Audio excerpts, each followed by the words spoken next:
I feel like it's an experience I have all the time, that I'm trying to grasp at something that I can't quite describe. I feel like Maine is that way very much. This is Daring to Tell, the podcast where writers read their true stories of personal daring, then we talk about writing and life. I am Michelle Rado. Nothing's gonna make me brave. Nothing's gonna make me brave. Nothing's gonna make me brave except doing what makes me scared. Ineffable in the Oxford English Dictionary is defined as too great or extreme to be expressed in words. And in the American Heritage Dictionary of Indo-European Roots, ineffable is to speak. How is that for a conundrum of a word? Today, my whole episode is one giant step of bravery for me. The idea of starting a Substack has been on my mind since last year. I love the idea of it, and mostly what I am keen on is making a commitment to my writing. I will also confess I don't have a new book to discuss today. I am behind on my reading. I do have a few memoirs I am working on and that I really want to share with you, but I am just not there yet. I will proudly repeat what I said on my last bonus episode, that I have put out my third audiobook production, A Hard Silence, One Daughter Remaps Family, Grief, and Faith When HIV/AIDS Changes It All, narrated by its author, Melanie Brooks. Now available from pretty much anywhere you find audiobooks. My first two productions are And Always One More Time, a memoir narrated by its author, Margaret Mandel, and also Sushi Tuesdays, a memoir of love, loss, and family resilience, read by its author, Charlotte Maya. I am so proud of all of these books, and so if you love audiobooks, I really hope you will check one or certainly all of them out. You can hear a sample from each one of them at my website, michellerado.com. That is a decent part of what my year so far has been about, audiobook production, that is, and why today I am offering some low-hanging fruit of an episode, which is to say, something by me. The reason that Substack has been on my mind for an entire year is because July is the month when Phil and I moved from Boston to Maine.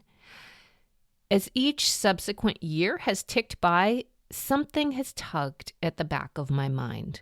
I have missed a little practice that I began shortly before we moved, and that was sending out a private newsletter observing our time here in the Pine Tree State.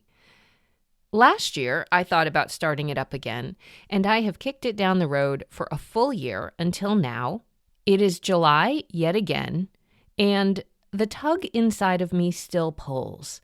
It says something like, "You're not putting down what's happening. You will forget your life if you don't write it down. Remember your newsletter?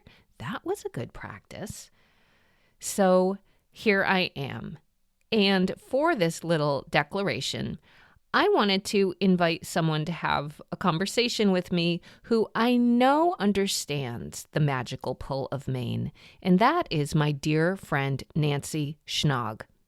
She is a writer whom I've mentioned a few times on this podcast for the connections that she has brought me.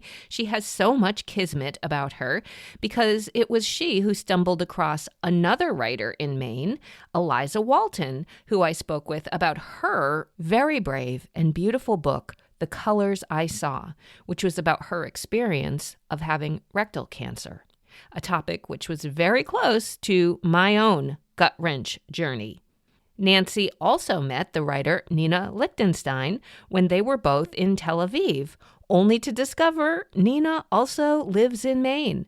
You heard Nina read from an essay she has in the anthology called Awakenings, Stories of Body and Consciousness, and we also spoke with the editor of that anthology, Diane Gottlieb. Nancy has been published in The Washington Post, The Baltimore Sun, Oprah Daily, and AARP. She has a great piece that was just published at Writer's Digest titled Keep, Burn, Curate, or Donate: What to Do with Your Old Journals. So that might be of interest to many of you, perhaps. It is such a great article, and I will link to it in the show notes. I also learned something new about her from her bio for that piece. She's co-editor of Inventing the Psychological: Toward a Cultural History of Emotional Life in America. That sounds fascinating. I will certainly have to ask her more about that. So, please welcome the writer and my dear friend and our guest host today, Nancy Schnag. Thank you so much, Michelle. I feel so honored to be in your studio and to have this opportunity to listen to you read. Oh, thank you so much. I'm so happy to have you here. And so you are in charge. You get to ask all the questions. I'm in your hands. Okay, take it away, Nancy. Well, first of all, it's wonderful to be the guest host of Daring to Tell. I never really thought that I would find myself in this position, but as Michelle's Substack newsletter is going to help us all understand, we want to walk down the roads toward those ends which we don't quite know. We want to leave a space open for the mysterious and the ineffable. So, Michelle, tell us a little bit. I had little bit of background information, but why don't you tell our cherished listeners about what they can anticipate in the next 15, 20 minutes? Sure. So normally, I think that's a lawnmower in the background. So what can we expect? You know, usually I talk with writers about their memoir or their personal essays, but every now and then I think maybe I'll share something that I wrote. And I have been toying with the idea of Substack for a while. So the background, when I write, it takes me a long time to come around to what it is I'm really trying to say. I was trying to write about life in Maine because a commonality that we have is that we now are living in Maine, which is a place that we both very much sort of dreamed about coming to for so long.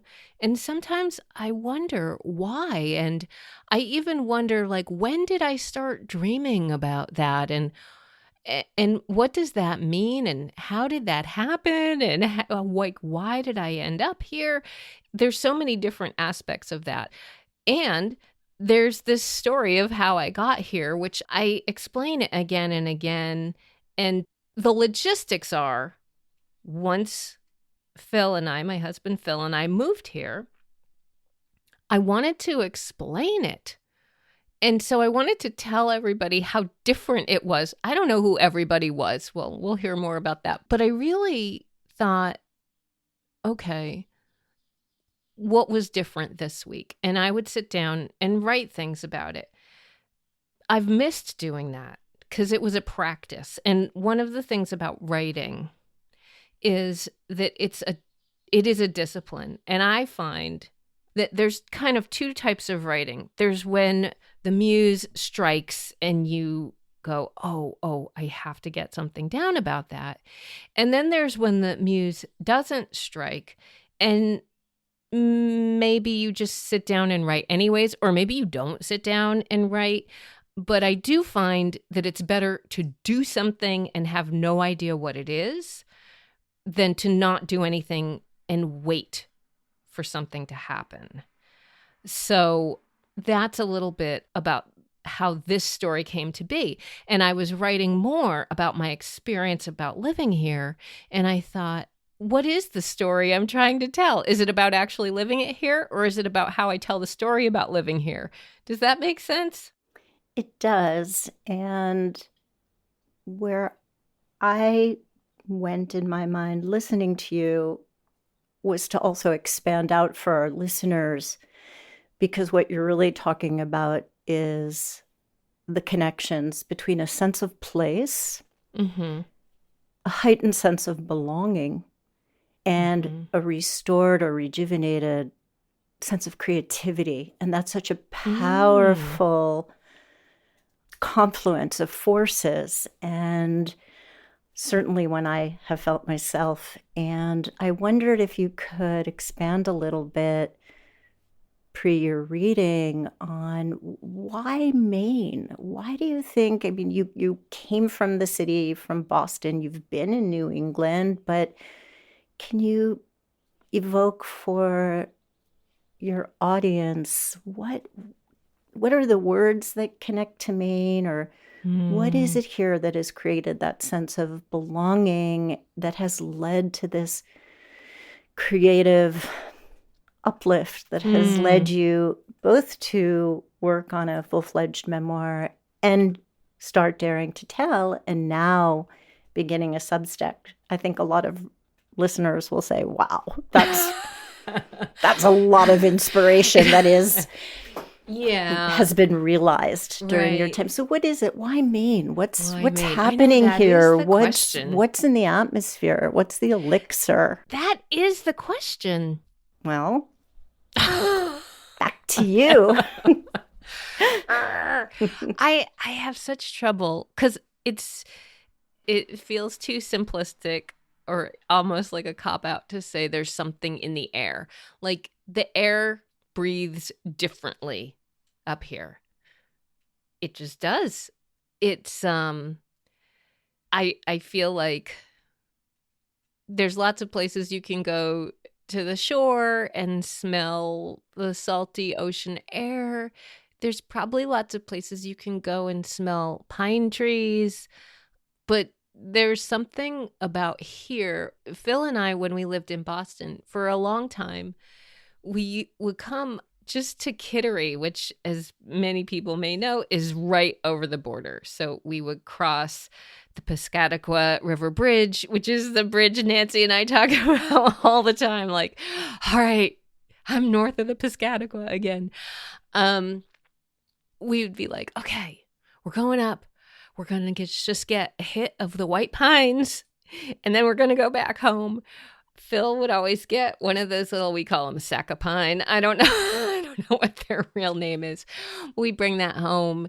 And when we were not in Maine, we'd be like, oh, smell the pine trees. And this is also another funny observation, but for someone who spent a lot of time driving back and forth between Massachusetts, New York, and Maine, when we do trips to New York, it's like the highways are wide and there's all this space. And then you get to New Hampshire and the road is different. And then you get to Massachusetts, and I feel like you get a lot more potholes. Coming from Massachusetts, I feel like it's fair for me to say this. You know, you get potholes, the lanes narrow, you get more cars, you get a lot more exits on the highway. Then you go through Connecticut, you get another sort of open vista. And then you come to New York, and it gets skinnier and skinnier and tighter and tighter and denser and denser. But coming the other way, we go, you know, there's just this sense of openness, open sky, open road. You can breathe more. There's enough space. I just feel like there's enough space for everybody. I'm making really broad sweeping comments here, but yeah, north of the Piscataqua. North of the Piscataqua Bridge. I see. Well, is it time for you to... Yeah, maybe I should just read. I think so. Should we explain? We don't need to explain move to your anymore. Essay, because it will bridge naturally. Yes. Pun intended on the bridge. Exactly. Bridge naturally to all the things you've just said about your life here in the Pine Tree State. All right. So I don't even necessarily have a title for this, but here it is. Do you ever find yourself repeating a story, A story that's pivotal to the core of you, or perhaps to the you of you at this moment in time. A story which your life makes no sense without. This is one of those stories. A story that's been on repeat for 4 years, 4 orbits around the sun, the same, yet not at all the same.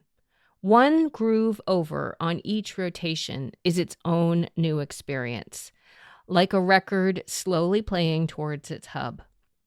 Versions of this story find their way into unexpected conversations or as complicated answers to simple questions. Why did you move here? What do you do? Today, it's arriving in the form of the origin story of a newsletter. Doesn't sound all that scintillating, does it? But stick with me. There's a point. Usually takes me a little bit to get there, but I will. 4 years ago now, my husband Phil and I moved to Maine. The pandemic was completely incidental. For at least 18 months, we'd been planning to leave our careers in radio at the end of June of 2020. Knowing we wanted to move north, we'd found a home in Maine in 2019 that happened to have tenants who were excited to be able to keep renting for another year. A giant premise for a major life change. Dormant. Waiting. A new life in a new place. I wasn't exactly sure what would follow, but I knew writing would be part of it. I had things to say about my life, about an uncommon childhood raised as a Christian Scientist, about a lucky scare with gut surgery followed by a rocky recovery, about my endeavor to recognize and then articulate feelings I had been afraid to think, let alone speak of. You participated in the setting for this story. We all did. In March of 2020, the world shut down. Our workplace told us that out of an abundance of caution, remember that one? We'd need to work from home for 2 weeks. 2 weeks? That's insane, I thought. That's like a wicked long vacation. Never did I imagine that I would not return to work from the public radio station I had started working at in 1987 at the age of 19 as a Northeastern University co-op student. In all my years there, I'd attended going away parties for people who moved on to other jobs, other places, other careers. Not me. I stayed. And stayed. And stayed. I couldn't imagine how or when I would ever leave. I also had a terrible time imagining my own going away party based on all the ones I had attended, the job equivalent of attending your own funeral. But I was spared that overwhelming circumstance and instead got what was the first Zoom goodbye party of our workplace. Phil worked there with me too. His was the second. A pivotal character who I can't tell this story without is Nadine Kenny Johnstone, a memoirist and writing teacher I had signed up to take a writing class with. Then I'd had to drop out before it even began, so we never met. That didn't stop the universe from putting us together, though. I still ended up on her mailing list, and when she announced she was going to be starting up work as a writing coach, I thought, that's exactly what I need. Someone to help me, and only me, as I work through pages of what my story might be. So let that be a lesson to you. Even missed connections can make leaps through a void. Kismet. I also signed up to attend a writing retreat she was planning for July of 2020, which of course got canceled. Instead, she corralled those of us who had been planning on attending to participate in a 12-week class about the work of building one's platform as a writer. Platform as a writer? I didn't even have a shitty first draft, and I was supposed to start audience building? It seemed extremely premature, but the class was on Zoom, and it would be with other writers who were at various stages of working toward the same goal. And being part of this class would bridge this unimaginable transition I was headed toward, a departure from my decades-long career in public radio and leaping into what? I literally imagined myself running full tilt towards a cliff and leaping somewhere. Where, I did not know, but I did know the direction, north. I said, sure, sign me up. Good mojo. Later, one of the other writers in the class said something I jotted down on a Post-it that I still look at to this day. If you don't let go, you can't land. Take the leap.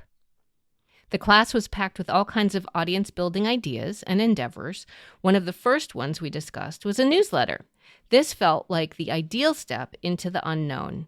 I was moving into a new life. I wanted to write. I had dear colleagues I'd be leaving, as well as friends, acquaintances, connections that knew Phil and I would be moving. It was a way to ease the transition from city mouse to country mouse, a way to retain connections when connections were so strained. I've loved books where the writer documents my year of X. And also, as a person with a bad memory who journals to remember her own life, it felt all the more urgent to write down, codify, remember, make note of this time, our year of moving to Maine. I called it Starting Again, a weekly missive to a closed and close group of friends. Thank you, Nadine. From our final days in Boston to our arrival on the mid-coast of Maine, for an entire year, I sat at the end of our red couch with my laptop on a pillow and my coffee at my right hand and typed out my thoughts. Thoughts of what the week had been like, mulled over my own musings in such a different place than where I'd lived all my life in the big city. I allowed my mind to wander as I moved in and out of chores like raking and mowing and shoveling snow, tending to this 200-year-old farmhouse with a barn and more yard than I ever thought possible. For a bug-phobic city girl, I shocked myself at my reactions and growing devotion to this place. And each week, I tried my best to get those feelings down and share them in that newsletter. I really was starting again. Another item from the platform building list of Nadine's class was start a podcast. I certainly knew more than a thing or two about audio. Why hadn't this idea occurred to me from the start? So in January of 2021, I launched a podcast. Yes, this one, Daring to Tell. I was immersing myself in the world of memoir writing. I was in a class filled with memoirists and aspiring memoirists. I could ask them the questions I myself was facing. How did you get to be so brave? How did you find the courage to write about the things that scared you to reveal? To write is brave. To write memoir? Dauntless, resolute, intrepid, audacious, daring. Then, more kismet. Someone else wanted to start a podcast. Nadine. She wondered aloud to me one day about how she might do that. Well, I am an audio producer, I reminded her. She asked me if I'd work with her, and my answer was yes. She hatched Heart of the Story, and that launched on Valentine's Day of 2021. Yes, podcasts are another direction. I have spiraled out from this big bang of a move we made in 2020, but my point, which I have promised you before I diverge too far, is a newsletter. When summer rolled around again, landing me at the 1-year mark, I stopped writing, starting again. I also thought that Daring to Tell needed its own newsletter, so I began channeling my energies into that. Phil and I toasted my year of newsletters, our inaugural year at what we call Flying Pig Farm.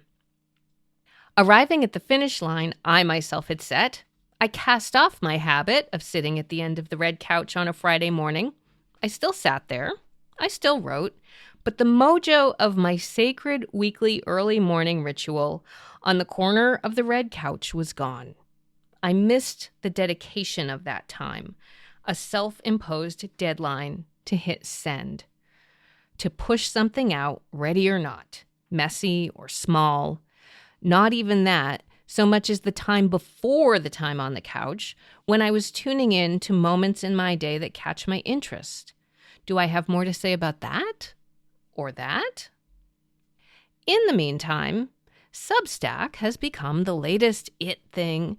As one of my writer friends pointed out to me recently, first it was Medium, now it's Substack. Will it last? I don't know, but what the heck? Substack will be the wall I am tossing my hat over at the moment, A new reason to get my mojo back, to sit on the red couch and, ready or not, push things out I've been thinking about 5 years in at Flying Pig Farm. I don't know exactly what this newsletter will be yet. I don't want to erect rules from my past to guide my future. But I felt as if that earlier one had gifted me with a process to pursue the ineffable. That's what I regret giving up, what I've missed. The time and space of the habit I had already built. Part of what I've learned over the past 4 years is that the lessons from 1 year are often not tidily applicable to the next. When do we look to the past for guidance? When do we heed the current conditions to guide our steps? I want to give myself enough rein to let this be what it needs to be, but I liked the freedom of following my interest. And I'll say, somewhat surprisingly, quite a few folks really seem to like it. So maybe you will too. Honestly, I am still toying with what to call it. 5 years in, the ineffable newsletter, Tales from Flying Pig Farm.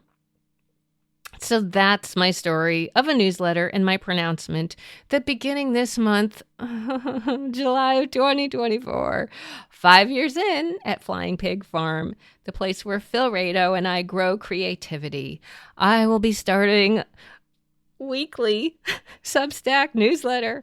I hope you'll read it. I hope you'll enjoy it. As always, thanks for making it all the way to the end. XOXO, Michelle. Thank you. Thank you. Congratulations. Thank you. Thank you for listening.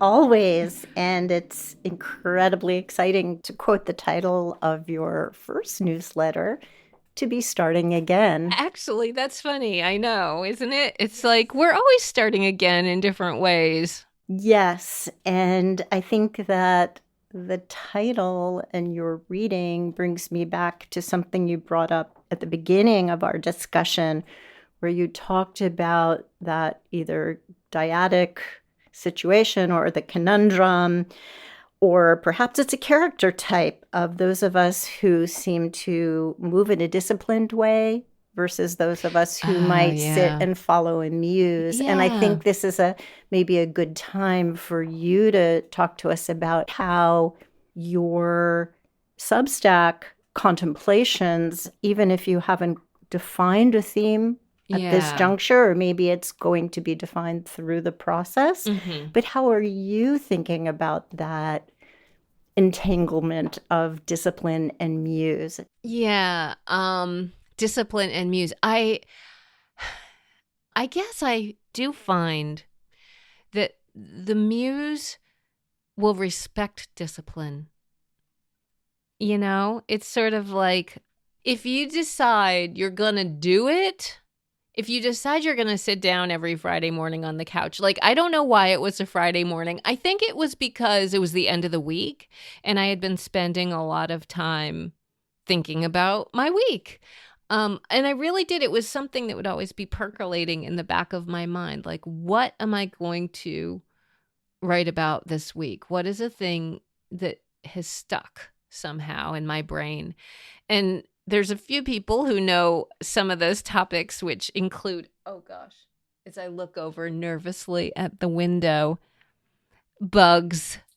I am so, you've been with me when I've had a little bug freak out. Remember we were walking in Wiscasset and I think it was early May and those flies were everywhere and you had a hat and I didn't. And we went walking and you were like, let's walk through this field. I remember thinking, oh, I don't know. All right, let's go. And then it was like buzz, buzz, buzz. And I was like, oh, there's a lot of flies. And you were like, would you like my hat? I don't remember. Oh, that's I'm sorry. right. I don't That's think okay. I have other phobias, but maybe not so much the bugs. Well, you offered me your hat, and that was so kind, and I took it too. Yeah, so bugs are something that always catch my attention. And the discipline and the muse. yeah. And so it's like, okay, why am I so afraid of bugs?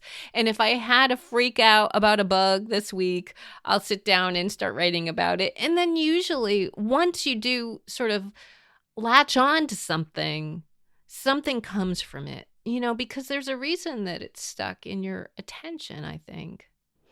Yes. Yes. Let me pick up on that, try to pull the thread a little tighter. In your essay, you write about the memoir genre in particular as demanding bravery and courage, as certainly it demands bravery and courage to sit down and start to write and revise and or start a podcast and or start a Substack newsletter. And I wonder where that bravery and courage comes from. I think a lot of us, have dreams. Myself, I just went to get my acoustic guitar fixed, and I said to the guy at the music center, I've been a beginner for 40 years, so don't worry too much about, fixing up this guitar. I'll probably be a beginner 10 years from now. But you are modeling growing and moving forward and starting a new project that will demand consistency, discipline, and delivering on your commitment. So where does that come from, Michelle? That one, I think, is almost like exposure therapy. If you don't sit down and do that thing again and again, I tend to be an incremental. I take baby steps for things. So I put a toe in the water for something that has scared me to think about or to say, if you just keep doing it, I think it helps you decide. Because I think for memoir writing, so much of it is the decision of what makes sense to say about myself, about my life. And it's one thing to think about it for oneself in the closed environment, and it's another thing to put it out in the world. It really is. And so for me, it has been the courage, and it's been part of the whole podcast because I talk with memoir writers and I ask this question all the time. I mean, that to me is like, what was most daring about this for you? And I think that it is deciding where that line is and when it makes sense. So in the space between doing and being, and if writing is trying to find words for being, it's really boots on the ground. You need to be doing the writing, doing the revising, and get out of that ideation of, I think I'll be a memoir writer. So you're really... It sounds to me like you really have made a case today for the discipline involved in writerly labors, and that if you're not sitting down at the desk doing it, you just will not get to your destination. Right. And I do think that also for me, it's been the permission to think a thing first. It's really been, I don't know how much people know about Christian Science upbringing, but that's the part that has really, there was a lot of rules for how to think about things and allowing myself the permission to stop using the rules. I think that was a little bit of what I was trying to work myself to. It's an odd combination of like, yes, the discipline is in sitting down and doing it and typing out something and seeing what will arrive, along with the permission to not send it, But there, you have to also decide if I'm going to send it, well, what am I willing to say today? And that's also the other part of it. Is like, what am I going to do today? And if we don't make a decision for today, if we kick that down the road, then it's easy to kick the whole thing down the road as opposed to, you know what, today I can say this. very an in the moment, Yeah. kind of Buddhist oriented, capturing the moment you're in the present. Yeah, I have been I've been doing a good amount of meditation in the past year, and oh, so many things. Well, And I haven't been writing them down, so that's why I'm like, wait, what have I been doing if I don't write them down? Exactly. I do have one other question. It might be rumbling around in the minds of some of our listeners. As memoir writers, we are always reminded to be thinking about the personal story as a universal story. We can never forget that linkage. We don't want our writing just to be narcissistic or to be fueled only by our own neurotic kind of compulsions. Yeah. So I just wonder, I think it's interesting. I think you are doing some post-Christian Science rule breaking by saying, I'm going to just let the themes emerge. Mm-hmm. I'm not going to plan them before. And I wonder if you could maybe think us through how you, as a writer, feel out that relationship between the personal and the universal. How will you know, or is it something that even matters in a Substack newsletter, or is this a bigger issue? I think just to rephrase, when you talked about writing every Friday, I was thinking about diary writing and journals. You sit down and you write what's happening in the moment. So do you see your new undertaking more as a wing of journal keeping or as a wing of memoir writing, or perhaps some hybrid? Yeah. I do think it's probably a little more on the journal side, because it is a little contemplative about what's happening. I don't ever remember things. So I really like the practice. Again, I go back to the practice, like a practice of sitting down to do a thing, because then also I remember, it's like, oh yeah, this was a thing I talked about before, or what else do I have to say about that? And actually the way that it relates to unique versus universal, or that's such an interesting question. And I don't think I ever think about it, but what I've heard other people say is the more specific one is, the more unique something is, the more universal it ends up being. And it's one of those funny little conundrums, because I think that this is how I interact with other writing when I read it, which is I can see the space between what that writer is saying and what my experience is. This is related to memoir.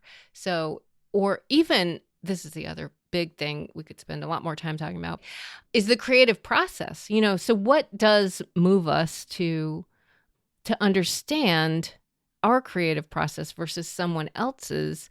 And when I hear someone else's, it helps me understand my own. So it's like the unique and the universal are somehow intertwined. Interesting. Through the creative searching. And that brings me to my final question. You used the word with me before, ineffable. Seems like a key word for you. Mm-hmm. For me, ineffable has a connotation, a little bit of the divine, something, that you can't quite know, the mystery, the things, the unknowingness of things you can't grasp. And yet in writing, we are always searching to grasp. The writing process is always bringing us, hopefully, toward more knowledge or enlightenment. So just to thread back to the beginning, could you just talk to us about that connection between Michelle Rado, the writer, Maine, and the ineffable, which seem to be the seeds of your new enterprise? Exactly. Yeah. Oh, thank you for asking that one, because that's a word that has resurfaced for me again and again. I don't even know when it first kind of popped into my consciousness. I feel like I didn't even read it anywhere. This sounds maybe a little too woo-woo, but I feel like I woke up one day and that word was in my head. How have you used that word in the past? In what context? Or Not much. Not much? It's not a word that you'll kind of default word you might bring up. And it's really not. Interesting. It's not. But I feel like it's an experience I have all the time that I'm trying to grasp at something that I can't quite describe. I feel like Maine is that way very much. And I struggle with the concept of the word that you bring up, the divine, because there's a religious connotation with that, versus what I much more comfortably refer to as the universe, that you and I have talked about this before. And the kismet, like I certainly feel like I've been well immersed into experiences that I don't always understand. And I accept them as that. But when we're trying to write something, how do you put that down? And that's why that word, I think I looked it up and I thought, oh, that's exactly it. It's like the word itself is an oxymoron. It's like a word for something you can't say, Yes. And so I just loved that. And I remember writing it down on a piece of paper, and then I didn't think about it again for a really long time. But here it is again. Here it is. It's what came up for me listening to you is something I've often thought about, how in the 21st century, we have woken up to a data-driven world.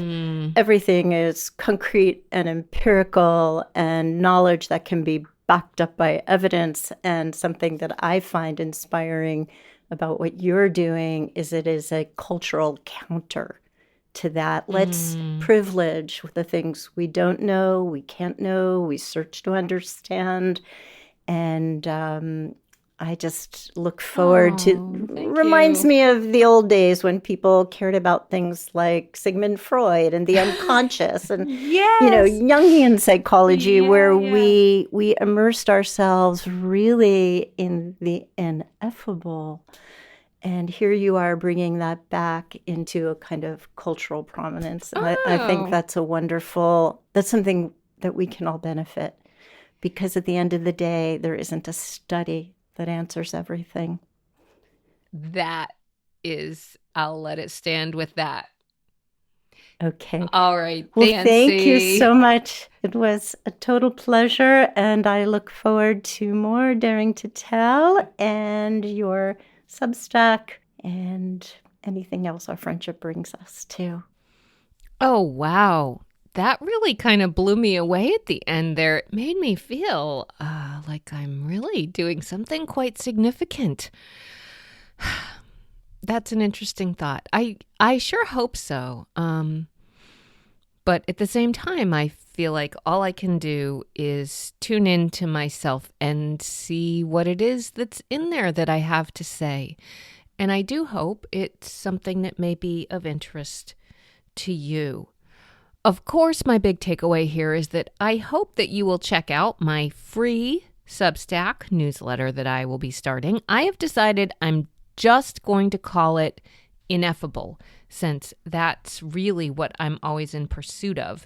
Maybe I'll have a subtitle, since that is always handy to provide a little more context, but I think it shall be Ineffable 5 years on the Maine coast at Flying Pig Farm or something to that effect. I will put a link in the show notes. Since the timing is good on this, I would also like to let you know that on Tuesday, July 9th, Nadine Kenny Johnstone, whom you heard so much about in this episode, is going to be offering a 2.5-hour workshop with Melanie Brooks. I am so pleased to have been able to put those two extraordinary writers together. Extraordinary writers and extraordinary writing teachers. The workshop they're leading is going to be called Writing Hard Stories, apropos of Melanie's new memoir that is out. So maybe there will be some Kismet They're waiting for you in that class if that's something that you are working on. Please, please, please hit that little arrow at the top of your app to follow this podcast so it will pop into your feed on the first Tuesday of every month when I push it out. If you like it, tell a friend. And one thing I've noticed, I get a little bit of data about the listening of my podcast, and it's not like I get a huge drill down on you or any kind of thing like that, but I do get info about where people are listening. And an interesting place that has popped up as of late is Cupertino, California. So a shout out to you if you happen to be listening in Cupertino, which of course is the famous home of Apple. So I will just say, if you work for Apple and have any sway with anyone looking for podcasts to feature on Apple Podcasts, well, heck, I hope that you would give my little 100% indie effort here a consideration. If not, well, you can always write a review, and I would, of course, love that as well. You have made it to the end of another Daring to Tell. One more thanks to our guest host, Nancy Schnag, my main and writing sister, who I am so happy is north of the Piscataqua with me. Thank you to my wonderful musician husband, Phil Rado, for all the music that you hear on this podcast, including this song, which I think is especially appropriate. This one's probably in my top 5, so Real Sky. I hope you will enjoy that. Most of all, my thanks go to you for daring to listen. I will catch you again next month. It isn't hidden in the seascape. It's not about the state we're in. It's almost like a secret. It's a real sky. We found a real sky. There was nothing on the mountain or any valley we've been in. Summer's come around again with a real sky. We found a real sky. I felt the wind blow from all directions now. I felt the fog roll from east to west. I've been a sailboat on the ocean, and the wind may blow me a different way towards home. It has nothing to do with heaven, nothing to do with righting wrongs. Winter gathers fury with a real sky. We found a real sky.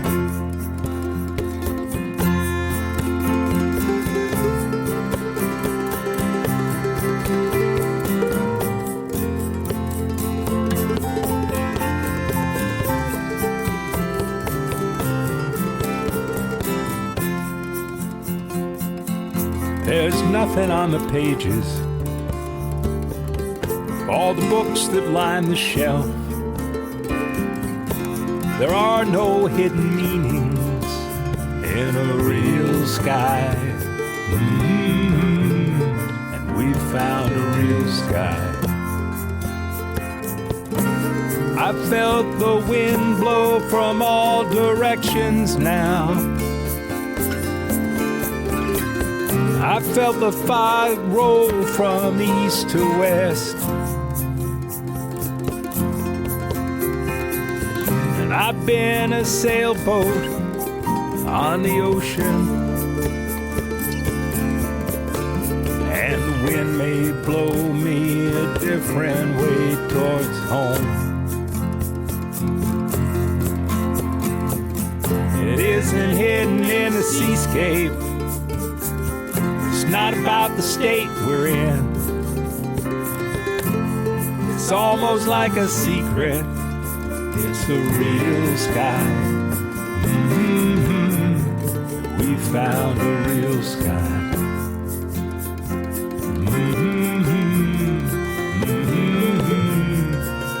found a real sky.